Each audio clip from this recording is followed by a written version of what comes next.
अस्सलाम वालेकुम students, welcome to Abit academy. आज हम ग्रेड 9 का चैप्टर नंबर 4 स्टार्ट करेंगे जिसका नाम है structure of molecules. Previous lesson में हमने पीरियोडिक टेबल के बारे में डिस्कशन की थी। पीरियोडिक टेबल बेसिकली क्या है, उसमें पीरियड्स क्या होते हैं, ग्रुप्स क्या होते हैं, हमारे पास किस तरह के पीरियड्स मौजूद हैं, कितने ग्रुप्स मौजूद हैं और एलिमेंट्स को पीरियोडिक टेबल में किस तरह डिवाइड किया गया है। इस चैप्टर में हम डिस्कस करेंगे एटम्स के बारे में और एटम्स कंबाइन होकर जो मॉलिक्यूल्स बनाते हैं उनके स्ट्रक्चर के बारे में। अगर हम अपने इर्द गिर्द देखें तो हमारे पास मोस्टली जो चीजें हैं वो क्या है, कंबाइंड स्टेट में मौजूद है और इनका कम्बिनेशन जो है वो डिफरेंट तरह से होता है। बेसिकली जब एटम्स कंबाइन होते हैं तो एक अट्रैक्टिव फोर्स होती है जिसकी वजह से वो एटम्स एक दूसरे के साथ बॉन्डेड फॉर्म में रहते हैं। उस अट्रैक्टिव फोर्स को कहा जाता है बॉन्ड। इस बॉन्ड की मदद से एटम्स एक दूसरे के साथ कंबाइन एक सबस्टांस की फॉर्म में एग्जिस्ट करते हैं। लेकिन कुछ हमारे पास एटम्स हैं जो इंडिविजुअल फॉर्म में एग्जिस्ट करते हैं क्योंकि उनके जो आउटर मोस्ट शेल होते हैं वो कंप्लीट होते हैं, इसलिए उनको किस तरह के कॉम्बिनेशन की जरूरत नहीं पड़ती। हम आगे इंशाल्लाह इस चैप्टर में डिस्कस करेंगे कि एटम्स बॉन्ड बनाते क्यों हैं और किस किस तरह के बॉन्ड एग्जिस्ट करते हैं। अच्छा, हमने कहा कि कुछ एटम्स हैं जो हमारे पास इंडिविजुअल फॉर्म में एग्जिस्ट करते हैं, वो कंबाइन फॉर्म में एग्जिस्ट नहीं करते, जैसे कि नोबल गैसेस। पीरियोडिक टेबल में हमने डिस्कस किया था noble gases group 8, helium, neon, argon, krypton, xenon, radon. क्यों? क्योंकि इनके आउटर मोस्ट शेल जो है कंप्लीट होते हैं और इनको किसी भी इलेक्ट्रॉन को अपने अंदर ऐड करने की जरूरत नहीं होती। इसलिए वो इंडिविजुअल फॉर्म में एग्जिस्ट करते हैं। अब हमने जब चैप्टर नंबर 1 स्टार्ट किया था बेसिक डेफिनेशन, उसमें हमने एटम्स के बारे में डिस्कस किया था कि एटम्स जो है हमेशा कंबाइन होंगे डिफरेंट एटम्स के साथ और बनाएंगे मॉलिक्यूल। अब एटम्स जो है वो जो कॉम्बिनेशन होगा एटम्स का वो सेम एटम्स का भी हो सकता है। जैसे हमारे पास O2 है, 2 ऑक्सीजन के एटम्स हैं, 2 हाइड्रोजन के एटम्स हैं, तो आपस में ये 2 ऑक्सीजन के एटम कंबाइन हुए, ऑक्सीजन मॉलिक्यूल बना। 2 हाइड्रोजन के एटम्स कंबाइन हुए तो हमारे पास हाइड्रोजन मॉलिक्यूल बना। तो यहाँ पे जो कॉम्बिनेशन था वो सेम एटम्स में था। लेकिन एटम्स जो है वो डिफरेंट तरह के एटम्स भी कंबाइन होकर मॉलिक्यूल बना सकते हैं। फॉर एग्जांपल हमारे पास वाटर मॉलिक्यूल है, यहाँ पे 2 हाइड्रोजन एटम्स है और 1 ऑक्सीजन एटम है, तो डिफरेंट तरह के एटम्स मिलके भी मॉलिक्यूल बनाते हैं। आप नेक्स्ट एग्जांपल ले लें कार्बन डाइऑक्साइड की। यहाँ पे 1 कार्बन 2 ऑक्सीजन कंबाइन हुए हैं और हमारे पास कार्बन डाइऑक्साइड का मॉलिक्यूल बन गया है। अब हम आगे इंशाल्लाह डिस्कस करेंगे क्यों ये बनाते हैं बॉन्ड्स। अब क्वेश्चन ये अराइज होता है कि एटम्स जो है वो बॉन्ड क्यों बनाते हैं, व्हाई एटम्स फॉर्म बॉन्ड। अगर हम अपने यूनिवर्स को देखें तो कोई भी सिस्टम है वो उसकी यही कोशिश होती है कि वो अपनी एनर्जी को लोअर डाउन करे ताकि वो स्टेबिलिटी को अटेन कर सके। फॉर एग्जाम्पल आप अपने यूनिवर्स में जो नेचुरल एग्जाम्पल्स हैं, फॉर एग्जाम्पल वाटर को ले लें तो फ्लो ऑफ वाटर हमेशा क्या होता है, higher to lower. Higher position से लोअर की तरफ जब वाटर जाता है वो खुद ब खुद जाता है, जबकि लोअर से हायर की तरफ उसको ले जाने के लिए आपको कुछ एनर्जी चाहिए। तो मीन हायर लेवल पे वाटर की एनर्जी ज्यादा है तो उसको वो लोअर डाउन करने के लिए क्या जाता है, लोअर पोजीशन पे जाता है। सिमिलरली इलेक्ट्रिसिटी को हम देखें तो वो हायर पोटेंशियल से लोअर पोटेंशियल की तरफ मूव करती है। हीट को देखें तो वो हॉट बॉडी से कोल्ड बॉडी की तरफ मूव करती है। तो नेचुरली हमारे पास क्या है, जितने भी सिस्टम्स हैं उनकी जो एनर्जी है वो लोअर डाउन करने के लिए वो हमेशा हायर से लोअर पोजीशन पे जाते हैं। तो इसी तरह एटम्स भी अपनी एनर्जी को लोअर डाउन करने के लिए बॉन्डिंग करते हैं ताकि वो स्टेबल पोजीशन एग्जिस्ट कर सके।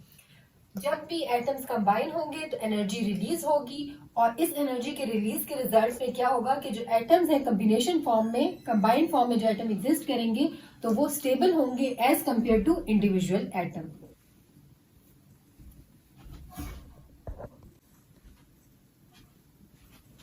ओके, एटम्स जो कंबाइन होंगे और बनाएंगे मॉलिक्यूल तो इनका कॉम्बिनेशन जो है वो एक बॉन्ड के थ्रू होगा। उस बॉन्ड को कहा जाता है केमिकल बॉन्ड और उस प्रोसेस को कहा जाएगा केमिकल बॉन्डिंग।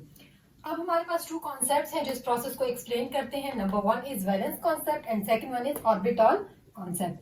सबसे पहले हम डिस्कस करेंगे वैलेंस कॉन्सेप्ट को। वैलेंस कॉन्सेप्ट जो है वो 1916 में लीविस एंड कॉसल ने प्रपोज किया था। उन्होंने इलेक्ट्रॉनिक थ्योरी ऑफ वैलेंस को प्रपोज किया था। ये थ्योरी हमारे पास क्या स्टेट करती है, in chemical bond formation atoms take part by losing, gaining or sharing of electron to attain stability of noble gases। अब जो बॉन्ड बनता है वो क्यों बनता है वो तो हमने डिस्कस कर लिया, लेकिन किस तरह बनता है कि जो एटम्स हैं, 2 एटम्स या 3 एटम्स आपस में बॉन्ड बनाएंगे, किस तरह उनमें से कोई लूज करेगा इलेक्ट्रॉन या कोई गेन करेगा, और या फिर दोनों के दरमियान शेयरिंग ऑफ इलेक्ट्रॉन होगी, जिसके रिजल्ट में स्टेबिलिटी जो है वो नोबल गैसेस की अटेन हो सकेगी। नोबल गैसेस को एज अ स्टैंडर्ड रखा गया है, क्यों? क्योंकि उनका आउटर मोस्ट शेल कंप्लीट होता है, उसमें इलेक्ट्रॉन्स हीलियम में 2 होते हैं और इसके अलावा बाकी जितने हैं उनके आउटर मोस्ट में 8 इलेक्ट्रॉन्स होते हैं। तो जब आप एटम्स के कॉम्बिनेशन से नोबल गैसेस के इलेक्ट्रॉनिक कॉन्फ़िगरेशन को अटेन करेंगे तो मीन वो atoms in form of molecule now they are stable. अब हमारे पास आ जाता है एटम्स जो है या उनके आउटर मोस्ट शेल में 2 इलेक्ट्रॉन्स होंगे इन केस ऑफ हीलियम, या फिर 8 इलेक्ट्रॉन होंगे ताकि आउटर मोस्ट शेल को कंप्लीट किया जा सके। तो इस तरह स्टेबल स्टेट जो है वो अटेन की जा सकती है। अब इसको क्या कहा जाता है? डुप्लेट और octet theory of valence. Duplet in case of 2 electrons in the outermost shell and octet in case of 8 electrons in the outermost shell. अब हमारे पास वैलेंस थ्योरी के 2 पार्ट्स हैं। Number 1 is octet theory of valence and second one is duplet rule या duplet theory of valence. अब हम octet theory of valence की बात करें तो tendency of atom to attain 8 electron in outermost shell to attain stability, तो उसको हम कहेंगे octet theory. For example oxygen है, 6 ग्रुप का मेंबर है, इसके आउटर मोस्ट में क्या है? 6 इलेक्ट्रॉन्स हैं। अब ये क्या करेगा? या 2 इलेक्ट्रॉन गेन करेगा या 2 इलेक्ट्रॉन शेयर करेगा, ताकि 8 इलेक्ट्रॉन इसके आउटर मोस्ट शेल में आ जाए और ये स्टेबल हो जाए।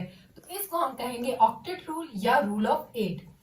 डुप्लेट रूल क्या है? Tendency of atom to attain 2 electron in the outermost shell to attain stability.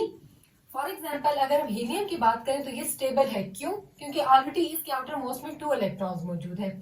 हम ऑक्टेट थ्योरी को और डुप्लेट थ्योरी को एक्सप्लेन करने के लिए नोबल गैसेस की बात क्यों करते हैं? क्योंकि नोबल गैसेस जो है वो ग्रुप 8 के मेंबर हैं। इनमें सिवाय हीलियम के जिसके आउटर मोस्ट में 2 इलेक्ट्रॉन है, बाकी तमाम मेंबर्स के जो है आउटर मोस्ट में 8 इलेक्ट्रॉन्स हैं। ये इनर्ट है, ये स्टेबल है और केमिकल रिएक्शन में बहुत कम हिस्सा लेते हैं। क्यों? क्योंकि इनके outermost shell already complete होते हैं, तो इनको शेयरिंग की या गेन करने की जरूरत नहीं है, ये ऑलरेडी स्टेबल है। स्टेबिलिटी क्यों है? क्योंकि इनके आउटर मोस्ट शेल कंप्लीट है।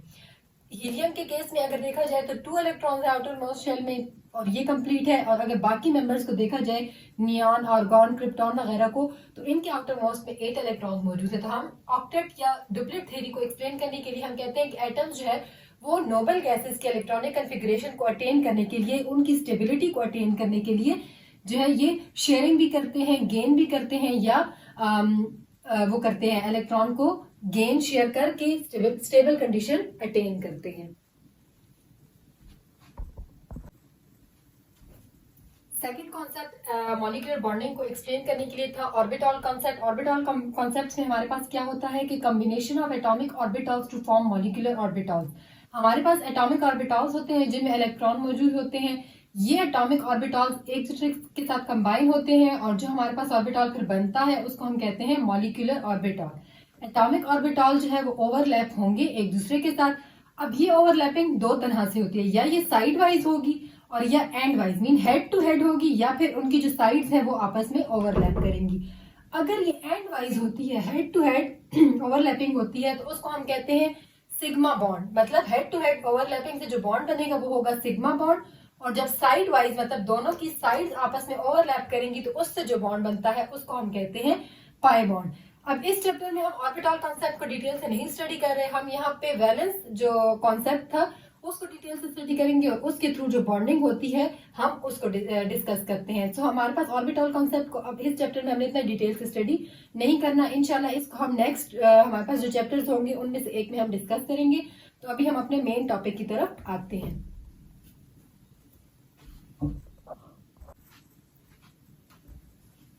अब हम आ जाते हैं केमिकल बॉन्ड पे। केमिकल बॉन्ड क्या है? Attractive force which hold atoms together to form molecule is called chemical bond. Mean वो फोर्स ऑफ अट्रैक्शन जिसकी वजह से एटम्स एक दूसरे के साथ अटैच्ड हैं ताकि मॉलिक्यूल बना सकें, उस अट्रैक्टिव फोर्स के रिजल्ट को कहा जाता है केमिकल बॉन्ड। हमारे पास केमिकल बॉन्ड्स की कुछ टाइप्स हैं। For example ionic bond, number 2 covalent bond, number 3 is coordinate covalent bond and number 1 is metallic bond. तो आज की वीडियो में हम आयोनिक बॉन्ड को डिटेल से स्टडी करेंगे और इंशाल्लाह नेक्स्ट वीडियोस में हम 1 बाय 1 इन तमाम बॉन्ड्स को डिस्कस करेंगे।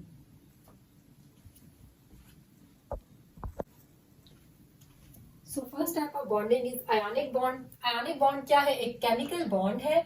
इस बॉन्डिंग में क्या होता है? Complete transfer of electron from one atom to another atom. इस केस में हमने केमिकल बॉन्डिंग की जब बेसिक डेफिनेशन हमने की थी तो हमने कहा था कि एटम्स एक दूसरे के साथ कंबाइन होंगे तीन रीजंस पे, या वो इलेक्ट्रॉन लूज करेंगे, या वो गेन करेंगे, और या वो शेयर करेंगे।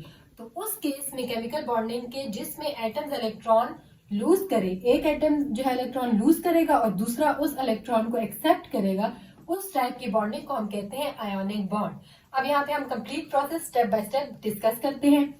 अच्छा, उस ट्रांसफर का रिजल्ट क्या होगा कि हमारे पास जो आउटर मोस्ट शेल है वो कंप्लीट होंगे, या वो ऑक्टेट रूल फॉलो करेंगे या वो डुप्लेट रूल फॉलो करेंगे। अब ये जो कॉम्बिनेशन है हमारे पास आयोनिक फॉर्म किस तरह, आयोनिक बॉन्ड हमारे पास किस तरह बनेगा? मेटल एंड नॉन मेटल एक दूसरे के साथ कंबाइन होंगे। मेटल क्या करेगा कि वो इलेक्ट्रॉन लूज करेगा। जब उसने इलेक्ट्रॉन लूज किया, एक एटम जो मेटल है उसने इलेक्ट्रॉन लूज किया, तो उसका इलेक्ट्रॉन प्रोटॉन का बैलेंस डिस्टर्ब होगा। अब उसके पास क्या है? प्रोटॉन इंक्रीज हो गया है और इलेक्ट्रॉन जो है उससे चला गया है, तो उसके ऊपर क्या आएगा? पॉजिटिव चार्ज, और उसको हम कहते हैं केटाइन। नॉन मेटल क्या है? उस इलेक्ट्रॉन को एक्सेप्ट करेगा। जब उसको एक्सेप्ट करेगा तो हमारे पास इलेक्ट्रॉन प्रोटॉन का बैलेंस डिस्टर्ब होगा, इलेक्ट्रॉन ज्यादा हो गए, तो उस जो नॉन मेटल है उस पे नेगेटिव चार्ज ज्यादा है, उसको हम कहेंगे एनाइन। अब हमारे पास दो तरह के चार्जेस बन गए, लॉस ऑफ इलेक्ट्रॉन और एक्सेप्ट ऑफ इलेक्ट्रॉन से क्या होगा? दो तरह के चार्जेस बनेंगे। एक बना हमारे पास cation which is positive charge, और एक बना anion which is negative charge. अब ये जो ऑपोजिट चार्जेस हैं ये एक दूसरे को एक फोर्स के थ्रू अट्रैक्ट करेंगे। उस फोर्स को क्या कहा जाएगा? Electrostatic force of attraction.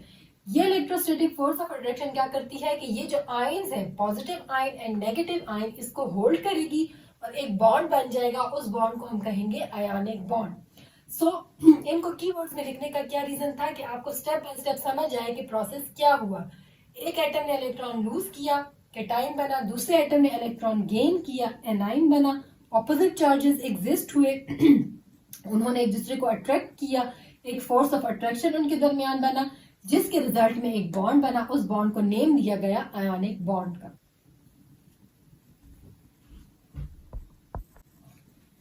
सो इस आयोनिक बॉन्ड को एक्सप्लेन करने के लिए हम एक्सप्लेन करते हैं formation of sodium chloride. Sodium और क्लोरीन एटम्स हैं, आपस में कंबाइन होंगे, बनेगा सोडियम क्लोराइड। अब हम वन बाय वन पहले सोडियम को डिस्कस करेंगे, फिर क्लोरीन को डिस्कस करेंगे, फिर इनके फॉर्मेशन को डिस्कस करेंगे। अगर हम देखें तो एटॉमिक नंबर हमारे पास सोडियम का है 11। इसकी इलेक्ट्रॉनिक कन्फिग्रेशन को अगर जहन में रखें तो हम करते हैं ना स्टेप बाय स्टेप। हमने इलेक्ट्रॉनिक कन्फिग्रेशन डिस्कस की थी स्टार्ट में कि सबसे पहले शेल में 2 आएंगे, फिर सेकंड में 8 आएंगे। अब जो थर्ड है उसमें जितने रिमेनिंग होंगे उस हिसाब से फिल होते जाएंगे। तो हमारे पास आउटर मोस्ट में सिर्फ एक इलेक्ट्रॉन रह जाता है। आउटर मोस्ट में क्या है? Only 1 electron. हमने जब पीरियोडिक टेबल के ट्रेंड्स पढ़े थे पीरियोडिसिटी ऑफ प्रॉपर्टीज में, तो हमने कहा था कि जिसके आउटर मोस्ट में एक इलेक्ट्रॉन होता है तो उसमें जो इलेक्ट्रॉन की न्यूक्लियस की ग्रिप होती है इलेक्ट्रॉन पे वो बहुत कम होती है, तो वो इलेक्ट्रॉन लूज करने के चांसेस ज्यादा होते हैं। यहाँ पे क्या होगा कि सोडियम एटम जो है वो एक इलेक्ट्रॉन को इजीली लूज कर देगा, कम एनर्जी चाहिए होगी उस इलेक्ट्रॉन को रिमूव करने के लिए। अब एक इलेक्ट्रॉन लूज करने से क्या हुआ कि सोडियम की इलेक्ट्रॉनिक कन्फिग्रेशन जो थी वो स्टेबल हो गई। अब उसने नियॉन की इलेक्ट्रॉनिक कन्फिग्रेशन अटेन कर ली। कैसे कि 1 इलेक्ट्रॉन लूज हो गया। अब हमारे पास इलेक्ट्रॉनिक कन्फिग्रेशन क्या रहेगी कि K में 2 इलेक्ट्रॉन, L शेल में कितने हैं? 8 इलेक्ट्रॉन। ये प्रोसेस क्या था? सोडियम एटम था जिसके पास इलेक्ट्रॉनिक कन्फिग्रेशन में 2, 8 और 1 इलेक्ट्रॉन थे। जब इसने एक इलेक्ट्रॉन लूज किया तो इसके पास कितने हो गए? सोडियम जो केटाइन बना उसमें 2 और 8 इलेक्ट्रॉन्स हमारे पास रह गए। अब हम आ जाते हैं क्लोरीन पे। क्लोरीन का हमारे पास एटॉमिक नंबर है 17। अगर इसके इलेक्ट्रॉनिक कन्फिग्रेशन देखें तो K शेल में 2 इलेक्ट्रॉन्स, L में 8 और M में 7। अब यहाँ पे अगर ये एक इलेक्ट्रॉन और गेन कर ले तो क्या होगा? ये स्टेबल इलेक्ट्रॉनिक कन्फिग्रेशन अटेन कर सकता है। क्लोरीन में ये टेंडेंसी है कि वो एक इलेक्ट्रॉन को गेन करे और आर्गॉन जो कि नोबल गैस का मेंबर है उस जैसी इलेक्ट्रॉनिक कन्फिग्रेशन अटेन कर ले और हमारे पास क्या बना दे? Chloride ion. अब क्लोरीन था जिसकी इलेक्ट्रॉनिक कन्फिग्रेशन 2, 8, 7 थी। इसने एक इलेक्ट्रॉन गेन किया और हमारे पास क्लोराइड आयन बना और जिसकी वजह से क्या हुआ? स्टेबल इलेक्ट्रॉनिक कन्फिग्रेशन अटेन कर ली। सोडियम पॉजिटिव हमारे पास पिछले स्टेप में बना था। अब यहाँ पे हमारे पास क्लोरीन का नेगेटिव आयन बना। इन दोनों के दरमियान electrostatic force of attraction exist करेगी जो इन दो आयंस को एक दूसरे के साथ कंबाइन करेगी और जो हमारे पास मॉलिक्यूल बनेगा वो बनेगा सोडियम क्लोराइड का मॉलिक्यूल। अब ये हमारे पास सोडियम क्लोराइड जो है वो एक क्रिस्टल लेटिस की फॉर्म में होता है जिसमें सोडियम और क्लोरीन के आयंस जो है वो डिफरेंट आयंस मिलके एक स्ट्रक्चर हमारे पास बना देते हैं। सो होल प्रोसेस क्या था, यहाँ पे सोडियम और क्लोरीन उन दोनों ने, एक ने इलेक्ट्रॉन गेन किया, दूसरे ने इलेक्ट्रॉन लूज किया, उसके रिजल्ट्स में आयंस बने, इन आयंस ने एक दूसरे को अट्रैक्ट किया और हमारे पास एक सोडियम क्लोराइड का जो मॉलिक्यूल है वो हमारे पास बन गया। ओके, अब हम इसको ग्राफिकली डिस्कस करते हैं कि फॉर्मेशन ऑफ सोडियम क्लोराइड किस तरह हुई। सोडियम एटम है, इसके पास 11 इलेक्ट्रॉनिक कॉन्फ़िगरेशन है, आउटर मोस्ट में 1 इलेक्ट्रॉन है। क्लोरीन है, इसके आउटर मोस्ट में 7 इलेक्ट्रॉन्स हैं। सोडियम जो है वो एक इलेक्ट्रॉन लूज करेगा तो हमारे पास जो सोडियम पॉजिटिव यानी कैटायन बनेगा उसका साइज स्मॉल होगा क्योंकि एक इलेक्ट्रॉन लूज करने की वजह से पूरा का पूरा शेल डिसअपियर हो जाएगा। सेकंड है क्लोरीन एटम, एक इलेक्ट्रॉन गेन करेगा और उसका एनाइन जो है वो साइज में बड़ा हो जाएगा, उसका आउटर मोस्ट जो है वो कंप्लीट हो जाएगा। अब सोडियम पॉजिटिव और क्लोरीन नेगेटिव आपस में कंबाइन होंगे, इलेक्ट्रोस्टैटिक फोर्स ऑफ अट्रैक्शन इनके दरमियान डेवलप होगी जिसकी वजह से सोडियम क्लोराइड का जो हमारे पास एक मॉलिक्यूल है वो बन जाएगा। सो इस होल प्रोसेस में आपको इलेक्ट्रॉन्स का डिफरेंस बताने के लिए एक को क्रॉस से रिप्रेजेंट किया है, दूसरे को डॉट से रिप्रेजेंट किया है ताकि आप दोनों के इलेक्ट्रॉन्स में डिफरेंशिएट कर सके। सो ये हमारा आयोनिक बॉन्ड का एंड था। इंशाल्लाह नेक्स्ट वीडियो में हम कोवेलेंट बॉन्ड को डिटेल से स्टडी करेंगे। तब तक के लिए अल्लाह हाफिज।